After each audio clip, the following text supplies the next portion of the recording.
Guys, ganito pala i-download yung link ng app.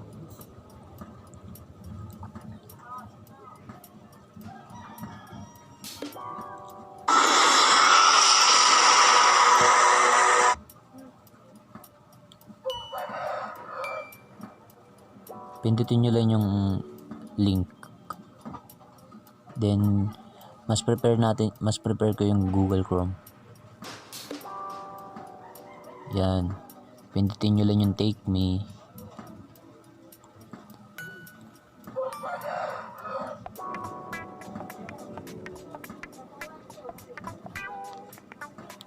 Yan. Then pindutin yung subscribe.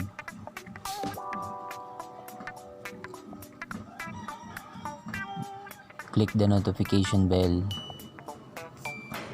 Then back. Click the like.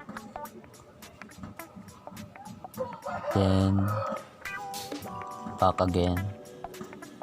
Then click the unlock. Then click get link.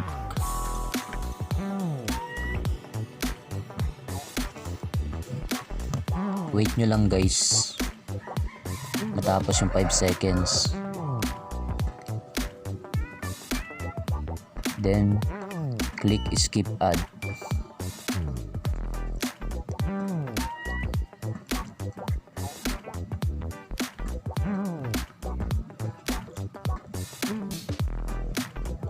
Wait nyo lang.